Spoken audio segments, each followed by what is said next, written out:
Dr. Anna Lembke is the head of addiction medicine at Stanford University, and she's the author of the New York Times best-selling book called Dopamine Nation.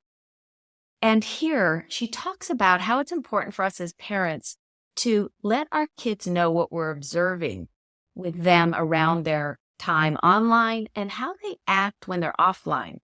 We lose the ability to objectively observe ourselves when we're using an addictive substance or behavior. When we reflect back to teens what we observe, and we do that in a calm, and measured way, at a point in time when they can actually hear it, I think it can be very helpful. So that feedback from others, they're not necessarily going to change the behavior in the moment or agree with us, or they're not going to necessarily go, oh, aha, now I'm going to get off of Snapchat.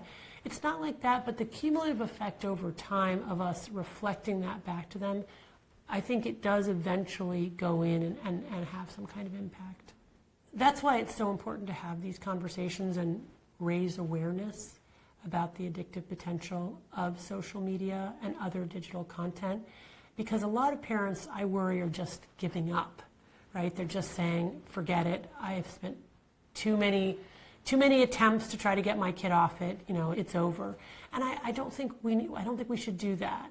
I think, first of all, we have to model what we think is healthy use, right? So I have parents who come in and say, my kid's always on their phone, and in one 50-minute interview, they've been on their phone, and so we certainly have to look at ourselves, model the type of healthy relationship with technology that we want to have and that we want our kids to have. But I think it's really important not to give up on them or on pushing back on the ways that technology has entered our lives in an unhealthy way. We have to continue to call each other out, and not just parents to kids, kids to parents too. Like a couple of weeks ago, my daughter came up to me and she said, Mom, you're always on YouTube now. And I immediately defensively responded, that's not true. I'm not always on YouTube. It's maybe half an hour a day. And I don't even really know what I was watching. Who knows? I'm sure it was completely, useless. But so I just reflexively said, that's not true. And she went away. And of course, then I had to think about it. And I thought to myself, am I always on YouTube now? So what I did was what I encourage my patients to do. I did what's called the 7-day timeline follow back method, where I said, okay, how long have I been on YouTube today? How long do I estimate I was on yesterday? How about the day before that, the day before that? Once you get to 7 days, you add it all up, and lo and behold, I could estimate, based on focusing on it a day at a time, that I had been on YouTube about 10 hours in that past week, which was much more than I thought. And that's really the key thing. It's not so much there's no data like what's the right amount of YouTube, what's a healthy amount of YouTube. We don't have that, right? It sort of depends on many different things.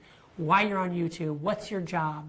But for me, I had thought it was more like 2 to 3 hours a week, and it really was more like 8 to 10 hours a week. And so that was a little bit of like, my daughter's right, and what she's observing is something that's actually true, and I lost track of it.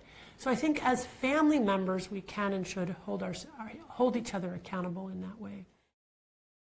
Thank you for watching this video.